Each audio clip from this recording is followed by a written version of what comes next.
And the Christian, according to their understanding of the Bible, they say he was crucified. It would be a draw. But I will not do that. I will prove from the Bible itself, with the Christian belief to be the word of God, that Jesus Christ, peace be upon him, was not really crucified.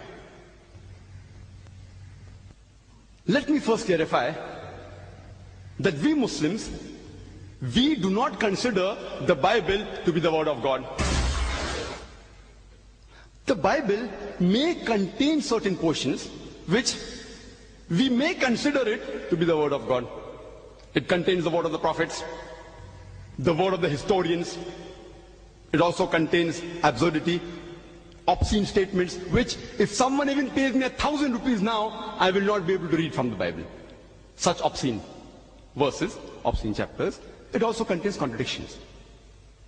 But even though I don't believe that the Bible is the word of God, yet I will prove from the Bible that Jesus Christ, peace be upon him, was not crucified, because Pastor Rockney and many Christians out here, they agree the Bible to be the word of God.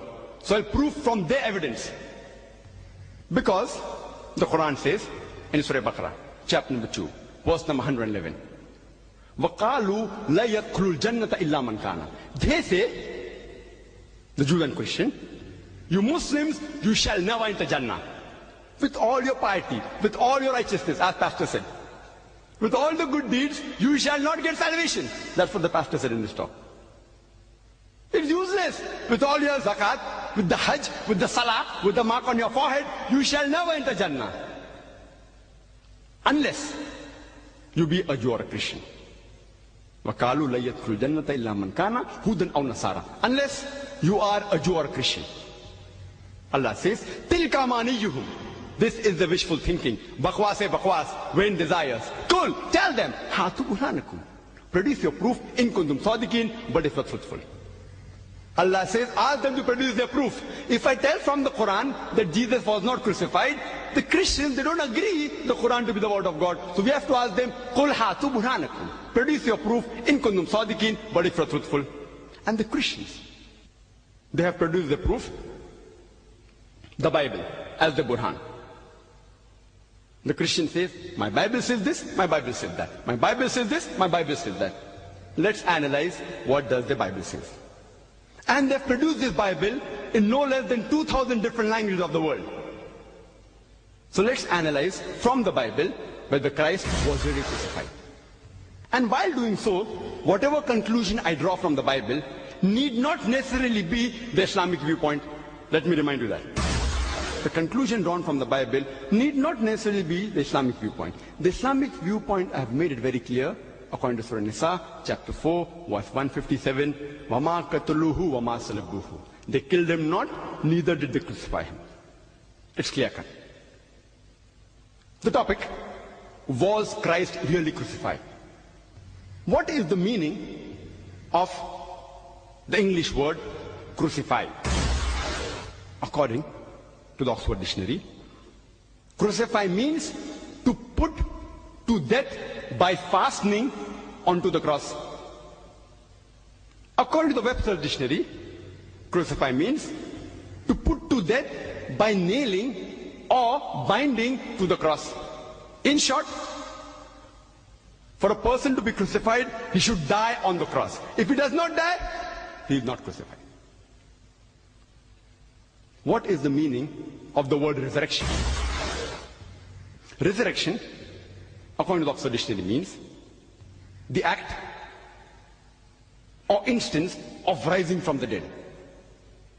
And resurrection with a capital R means Christ rising from the dead. According to the Webster Dictionary, resurrection means the act of rising from the dead. And resurrection with a capital R means rising again of Christ after his death and burial. In short, for Christ to be resurrected, he has to die. If he does not die, he is not resurrected. Let everyone get this definition, is very clear in their mind. According to Jesus, peace be upon him, he says in the Gospel of Matthew, chapter number 19, verse number 16 and 17, that a person can obtain salvation by keeping the law and the commandments.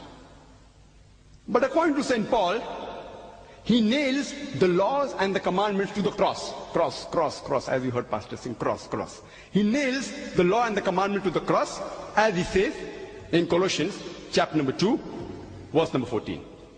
And Paul says that salvation can be obtained by believing in the death and resurrection of Jesus, peace be upon him. And he quotes, if you read the New Testament, 1 Corinthians chapter number 15, verse number 14.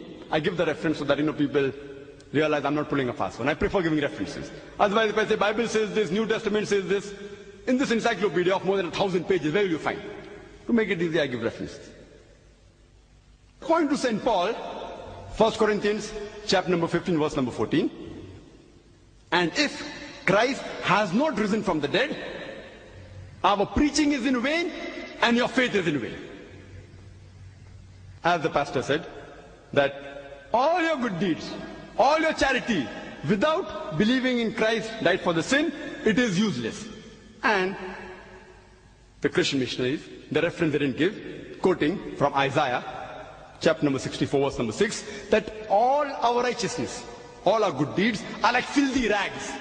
If you don't believe Jesus Christ, peace be upon him, died on the cross for the sin of humanity, all your righteousness, all your good deeds are like filthy rags. And in the words of the pastor, which I wouldn't ever say, he says, if there is no cross, if there is no crucifixion, Bible is less than 2 pies. And he says, if no crucifixion, there is no Christianity. And I agree with him.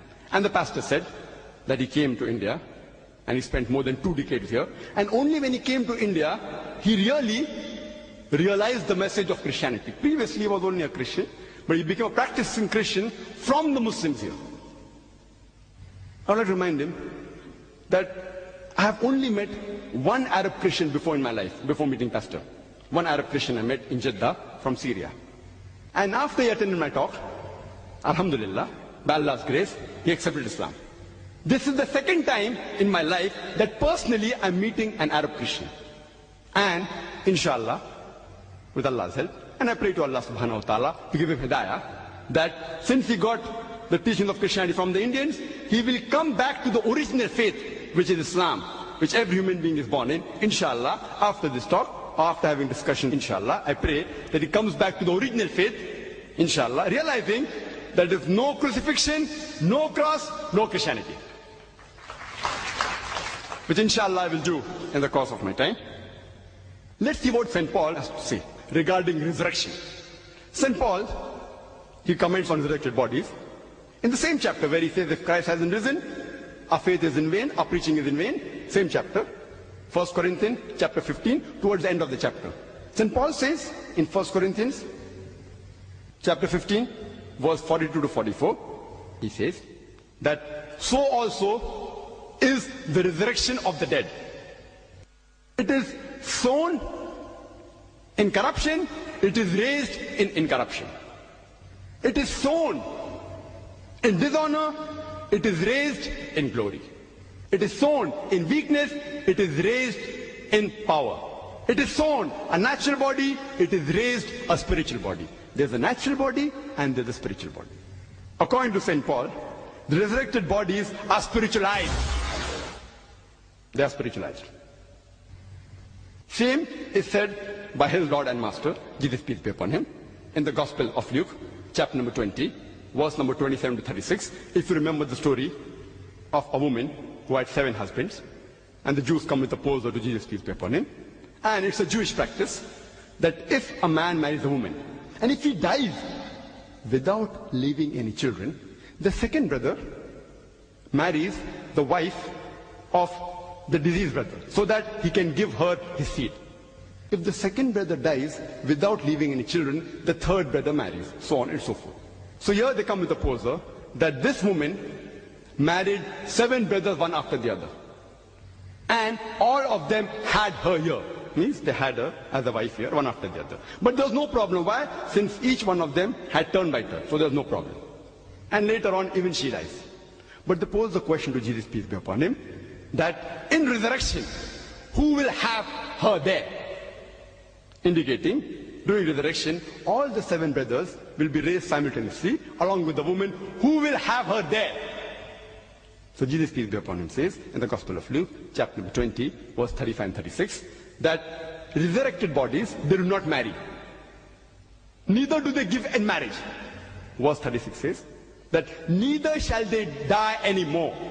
They are equal unto the angels. That means they shall be angelized. The resurrected body will be spiritualized. Who says that? Jesus says that. Gospel of Luke, chapter number 20, verse 36. Paul says that. 1 Corinthians, chapter 15, verse number 42 to 44. It's very clear cut. It's very clear cut. And there's not a single verse anywhere in the gospel which says that Jesus, peace be upon him, was resurrected. In fact, if you read, it's mentioned, if you remember the story, that after the alleged crucifixion, when the disciples, they met in the upper room, Jesus, peace be upon him, he comes. It's mentioned in the Gospel of Luke, chapter number 24, verse number 36. He comes and he says to the disciple, Shalom, in Hebrew, which means peace unto you. Next verse, Gospel of Luke, chapter 24, verse 37, says, but they were terrified and affrighted and supposed him to be a spirit. I am asking a question. Why did the disciples think Jesus, peace be upon him, to be a spirit? Did Jesus look like a spirit? And when I asked this question to the Christians, all of them said no. And they are right. Jesus Christ, peace be upon him, did not look like a spirit when he comes to the upper room after the alleged crucifixion. So why did they think that he was a spirit? The reason is because they had heard from hearsay that the Master Jesus, peace be upon him, was put on the cross. They had learned from hearsay that he had given up the ghost, that he had died. They had learned from hearsay that he was dead and buried in the grave for 3 days. Hearsay, hearsay. You know why? Because they were not eyewitnesses. According to Mark, Gospel of Mark, chapter number 14, verse number 50, it says that all of them forsook him and fled. In the most crucial juncture in the life of Jesus, peace be upon him, when he required them the most, all the disciples, 100%, all of them, according to Mark, chapter 14, verse 50, they forsook him and fled. Who says that? Not Dr. Zakir Naik, Gospel of Mark, chapter 14, verse number 50. All of them forsook him. So it was from hearsay. Therefore they think and they thought that he was a spirit. But Jesus, peace be upon him, to clarify that out, it's mentioned in the next 2 verses.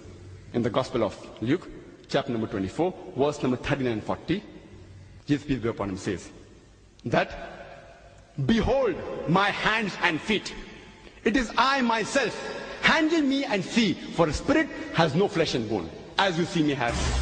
And saying so, he shows them his hands and feet. He tells them, behold my hands and feet. It is I myself. What has happened to you? It is me, your Lord and Master Jesus, peace be upon him. Why are you affrighted? Handle me and see. Behold my hands and feet, for a spirit has no flesh and bones. What was he trying to prove by showing his hands and feet? Was he trying to prove that he was resurrected? Was he trying to prove that he was a spirit? He was trying to prove that he was not a spirit. He was not resurrected. Next 2 verses. Gospel of Luke, chapter number 24, verse number 41 to 42. It says that they were overjoyed and they wondered. They thought he's dead and now they are happy that the Lord and Master is alive, physical, with flesh and bone in front of them. They are happy. Jesus, peace be upon him, yet to confirm them, says that, do you have any meat here? And they gave him a piece of broiled fish and honeycomb. And he took it and he ate before them. To prove what? That he was resurrected. To prove that he was spirit. To prove that he was a physical body. He ate and he chewed in front of them. A piece of broiled fish and honeycomb to prove that he was not resurrected. He was not a spirit, but he was in flesh and bones, a physical body. If no resurrection, no crucifixion, no Christianity. If you remember the story of Mary Magdalene, when she goes to the tomb of Jesus, peace be upon him, on the 3rd day, it's mentioned in the Gospel of John, chapter number 20, verse number 1, as well as the Gospel of Mark, chapter number 16, verse number 2, that it was the first day of the week, meaning it was a Sunday. Sabbath day is Saturday for the Jews. The first day of the week is Sunday. It was the first day of the week that Mary Magdalene goes to the tomb. Now, why should Mary Magdalene go to the tomb on the third day after Jesus Christ, peace be upon him, supposedly was dead? Why should she go? The reply is given in the verse earlier, in the Gospel of Mark, chapter number 16, verse number 1, that Mary Magdalene goes to massage Jesus, peace be upon him, to anoint him. The word is anoint, which the original Hebrew word is masaha, means to massage, to rub, to anoint. And from this root word you can even derive the Arabic word Masih, or the Hebrew word Messiah, which means the anointed one, which if you translate to Greek, it means Christos, from which you get the word Christ, the anointed one. I'm asking a question. Do Jews massage dead bodies on the third day? Have you any time heard Jews massaging dead bodies on the third day? And the answer is no. I'm asking the Christians. Do Christians massage dead bodies on the third day? And the answer is no. Do Muslims? Do we massage dead bodies on the third day? And the answer is no. So why is she going to the tomb to massage Jesus, who has died on the third day, according to the Christians? You know why? Because she was the only one, besides Joseph of Arimathea and Nicodemus, who gave the burial bath to Jesus, peace be upon him. And when Jesus' body was brought down, peace be upon him, from the cross, she might have seen some life in the limb body. But naturally, she's not going to say, he's alive! Otherwise, they will put him to death again. Seeing certain life in the limb body of Jesus, peace be upon him, she comes back on the third day, after the Sabbath day, to look for a live Jesus, peace be upon him. Alive Jesus, peace be upon him. And it's mentioned in the Gospel of John, chapter number 20, verse number 1, and the Gospel of Mark, chapter number 16, verse number 4, that she finds that the stone has been removed. And even the winding sheets, they are unwound and placed in a pile. The question is, why should the stone be removed? And why should the winding sheets be unwound and placed at the side, piled up at the side? If Jesus, peace be upon him, was resurrected as a spiritual body, does a spirit require the stone of the entry of the tomb to be removed? If it's a spirit, those cannot stop a spirit from entering. The stone need not be removed. Why was the stone removed? And if a spirit has to move, does it have to unwound the winding sheets? It's not required. But if it's a physical body, the stone blocking the entry of the tomb has to be removed. The winding sheets have to be unwound, proving that Jesus, peace be upon him, the person who came out of the tomb, was a physical body. And the tomb was a private property of the secret disciple of Joseph of Arimathea, who was a rich and influential Jew. And he had carved a big roomy tomb, maybe for himself, for future, in which Jesus, peace be upon him, was kept. The tomb or the sepulchre. And according to Jim Bishop, he says, Jim Bishop, not Bible, Jim Bishop, says, it was very roomy, very big. 5 feet wide, 7 feet in height, and 15 feet in depth. Why do you require a roomy tomb? So that if anyone wants to help a person, it can be done easily. These are small rooms in Bombay. It is approximately 75 square feet.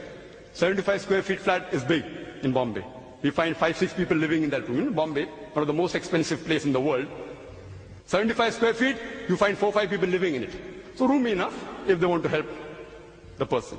Why would they want to help a spiritual body? A spiritual body doesn't require help. But naturally they want to help a physical body.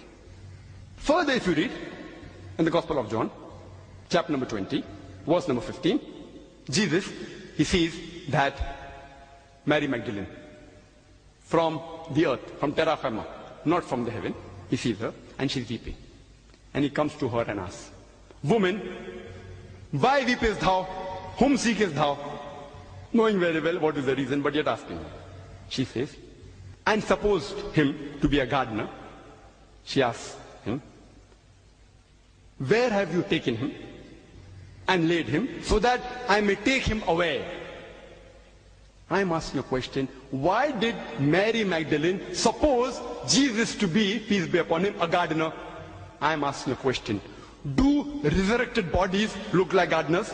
Do they? Yes or no? No. So why should she suppose that Jesus, peace be upon him, was a gardener? And the answer is because he was disguised as a gardener. Now why should a spiritual body be disguised as a gardener?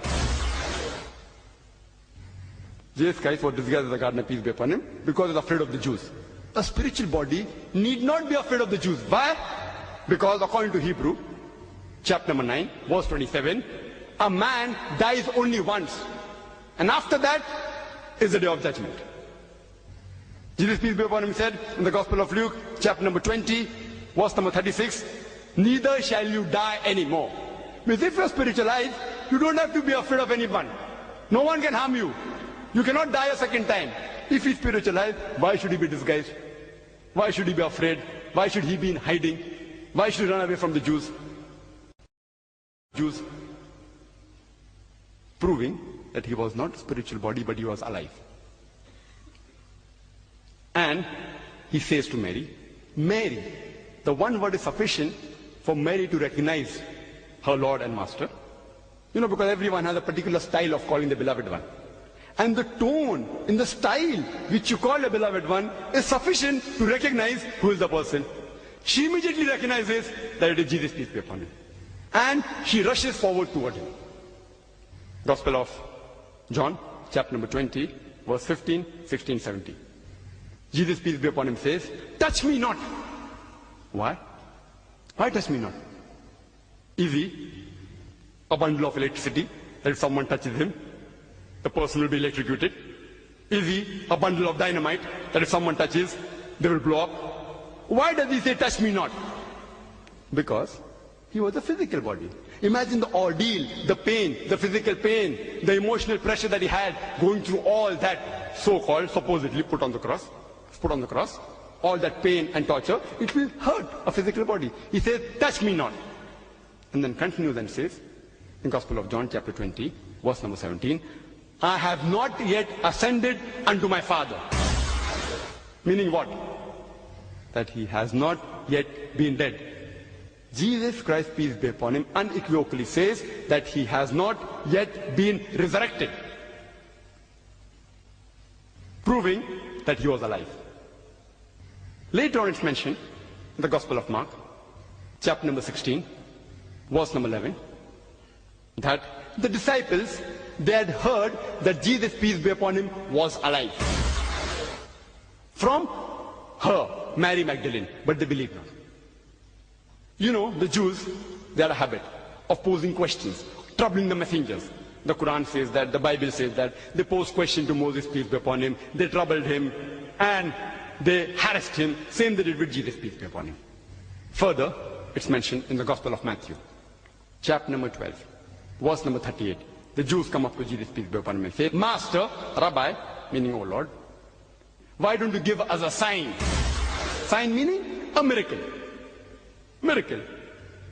All the good works that Jesus Christ, peace be upon him, did was not sufficient to convince the Jews. They said, give us a sign, give us a miracle.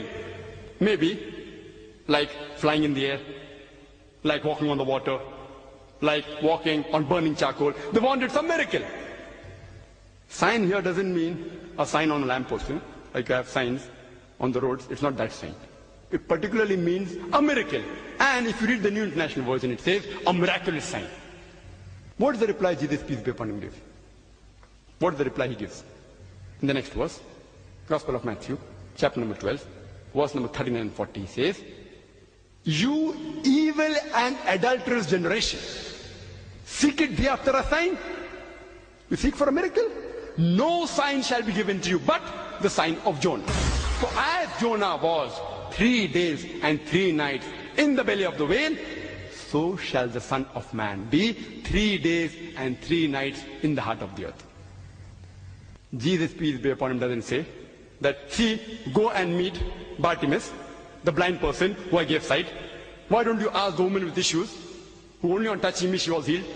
He didn't refer to the 2,000 pigs he had killed to heal a possessed man.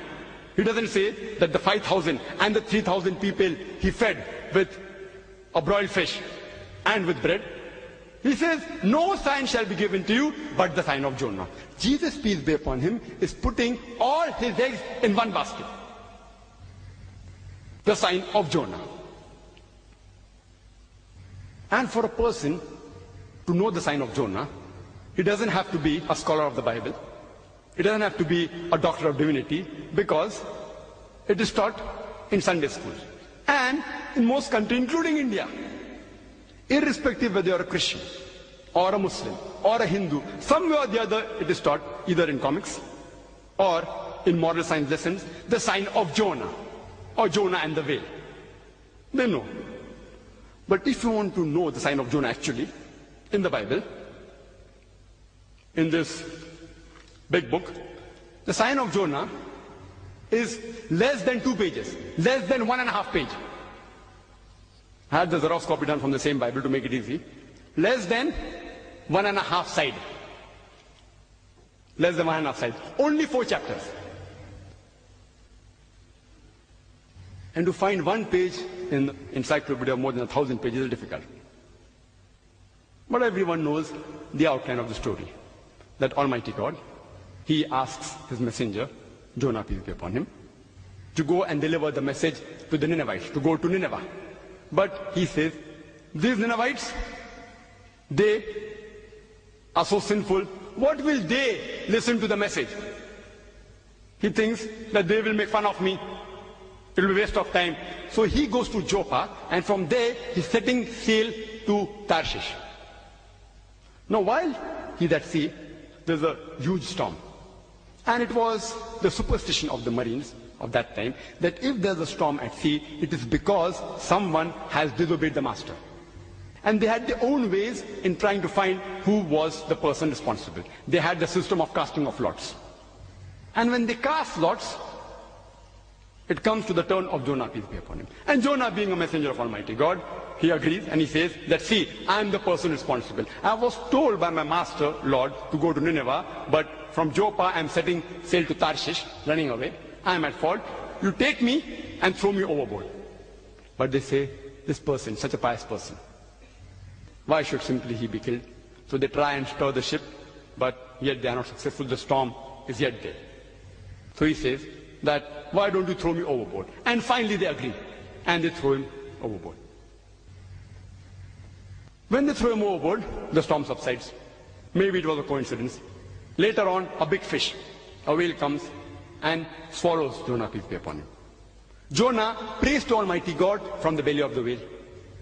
The whale takes Jonah, peace be upon him, for 3 days and 3 nights round the ocean, and then vomits him out on the seashore. What is the sign of Jonah? Jesus, peace be upon him, says that no sign shall be given to you but the sign of Jonah. For as Jonah was 3 days and 3 nights in the belly of the whale, so shall the Son of Man be 3 days and 3 nights in the heart of the earth. Now I'd like to ask you a question. When Jonah was thrown overboard, was he dead or alive? Before you answer, I would like to make it easy for you. That see, Jonah volunteers. He says, I'm the culprit, I'm responsible, throw me overboard. If someone doesn't agree, maybe you'll have to break his leg, you may have to break his neck, you may have to twist his arm. But here he volunteers, so they don't have to do all that. So they throw him overboard. I'm asking you a question. When Jonah was thrown overboard, was he dead or was he alive? Alive. The fish comes and swallows him. Was he dead or alive? Alive. He prays to Almighty God from the belly of the whale. Was he dead or alive? Do dead men pray? Was he dead or alive? Alive. The whale takes Jonah 3 days and 3 nights in the ocean. Dead or alive? Alive. Fish vomits him out on the seashore. Was he dead or alive? Alive. Alive, alive, alive, alive. When a person is thrown overboard in a raging sea, he ought to die. If he dies, no miracle. If he's alive, it's a miracle. Fish comes and follows him. He ought to die. He doesn't die. It's a miracle. 3 days and 3 nights, suffocation and heat, in the belly of the whale. He ought to die. He doesn't die. It's a miracle. It's a miracle of a miracle of a miracle. Miracle of a miracle of a miracle. Jesus said, peace be upon him, as Jonah was 3 days and 3 nights, so shall the Son of Man be 3 days and 3 nights. As Jonah was 3 days and 3 nights in the belly of the whale, so shall the Son of Man be 3 days and 3 nights in the heart of the earth. Jonah was alive. But when I pose the question to my Christian brothers, and they are our brothers, they are our cousins, what do you call? They are brothers. When I pose the question to the Christians, that how was Jesus, peace be upon him, in the tomb according to you? And all of them say that he was dead. He was dead. I'm asking a question. Jonah was alive. Jesus, peace be upon him, was dead. So was Jesus, peace be upon him, alike or unlike Jonah? Like or unlike? Unlike. So Jesus, peace be upon him, does not fulfill the prophecy. He puts all his egg in one basket and says no sign shall be given but the sign of Jonah. And here the prophecy is not fulfilled. For the prophecy to be fulfilled, he should be alive. As I proved in the earlier part of my talk, he was alive. Otherwise, Jesus, peace be upon him, will be a liar. Nauz billah, which we cannot agree. We respect him, we revere him. So for him to fulfill the prophecy, he should be alive. And Jesus, peace be upon him, was alive, as I proved in the earlier part of my talk. As I said, that for a person to be crucified, he should be put to death on the cross. If he does not die on the cross, he is not crucified. There are some people who may say, let's see here the main part of the sign is not dead or alive, it's the time factor, time factor. 3 days and 3 nights, as Jonah was in the belly of the whale, so shall the Son of Man be 3 days and 3 nights. 3 is mentioned 4 times. The main important emphasis is 3, 3, 3. It is not dead or alive. I say, what is so unique about 3? If I say, I took 3 days and 3 nights to reach Delhi, is it a miracle? What is so miracle about 3? 3 days or 3 weeks? It's not a miracle. But they say, no, it is a time factor. Let's analyze whether Jesus Christ, peace be upon him, fulfills the time factor which the Christians, some Christians say, is the main theme of the sign. As I said earlier, and we know that when we ask the Christians that when was Jesus Christ, peace be upon him, crucified, and according to the Bible, the Christians will say, on a Good Friday. So we ask him, what is so good about the Friday? They say, Jesus Christ, peace be upon him, died for our sins. Therefore it's a Good Friday. And if you read that the trial was in a hurry, they were hurried for the trial, they were in a hurry to put him up on the cross, they were hurried to get him down, because as Pastor said, no one can stay overnight hanging on the cross on the Sabbath, according to, he didn't mention the reference, Deuteronomy chapter number 21, verse number 23. The land will get cursed. So they were hurried to get him down. And they give the burial bath, and it is by the time late in the evening. He's put in the sepulchre late in the evening. And according to the Gospel of John chapter 20 verse 1, it was the first day of the week, Sunday morning, that the tomb was found empty by Mary Magdalene. So supposedly, Jesus was in the tomb on Friday night. Why do I say supposedly? Because the Bible does not say, when does Jesus leave the tomb? Maybe he left on Friday late night or Saturday morning. It doesn't say. Agreeing that latest he might have left is in early morning on Sunday. So Jesus was in the tomb Friday night. Supposedly. He was there in the tomb Saturday day. Supposedly. He was there in the tomb Saturday night. Supposedly. Sunday morning, the tomb is empty. So he was there for 2 nights and 1 day. But the sign says 3 days and 3 nights. 3 days and 3 nights. As Jonah was in the belly of the whale, so shall the Son of Man be in the heart of the earth. 3 days and 3 nights. But Jesus, peace be upon him, was actually 1 day and 2 nights. Is 3 days and 3 nights equal to 1 day? 1 day and 2 nights. Is 3 days and 3 nights equal to 1 day and 2 nights? Is it equal? 3 days, 3 nights equal? No. So even the time factor which they boast about is not fulfilled. The real thing is, Jesus Christ, peace be upon him, was alive. For a person to be crucified, he should die on the cross. Just to make easy for the pastor in the rebuttal time he has, I'll list the major points proving that he was not crucified, he was not resurrected, because he was alive. If he is alive, no crucifixion, no resurrection. he was put on the cross and brought down very fast in 3 hours. In 3 hours, it's difficult for a person to die. Therefore, Jesus was alive. When he's brought down, even his 2 crossmates, they are alive, proving that even Jesus was alive. Point number 2. Point number 3, his legs were not broken. What use is a broken leg to a dead man? Proving that he was alive. Point number 4, that the stone was removed and the winding sheets were unbound, proving that Jesus, peace be upon him, was alive. Point number 5, that he was disguised as a gardener. Why? Because he was alive, trying to be saved from the Jews. Point number 6, the tomb was roomy. It was spacious. What use is a spacious tomb for a dead person? Proving Jesus was alive. Point number 7, that when Mary Magdalene goes to touch Jesus, peace be upon him, he says, touch me not. Why? He was a physical body. He was alive. It will hurt him. He was in pain, proving that he was alive. Jesus, peace be upon him, says that I have not yet ascended unto my Father. That means he was alive. Point number 9, Mary Magdalene not recognizing Jesus, peace be upon him. Point number 10, that in the upper room, he shows his hands and feet to prove that he was not a spirit, but he was alive. Point number 11, that they were overjoyed to see him. Why? Because they thought he's dead and the spirit form. They were overjoyed to see because he was alive. Point number 12, he ate a piece of broiled fish and honeycomb to prove that he was alive. The disciples had heard from Mary Magdalene that he was alive. Point number 14, the sign of Jonah. As Jonah was 3 days and 3 nights in the belly of the whale, so shall the Son of Man be 3 days and 3 nights in the heart of the earth, alive, alive, alive. If he's alive, no crucifixion, no resurrection. So in short, Jesus Christ, peace be upon him, was put on the cross, according to the Bible, but he did not die. Now, the topic is that was Christ really crucified? If he's put on the cross and if he dies, he is crucified. If he's put on the cross and does not die, what is one word that we'll use?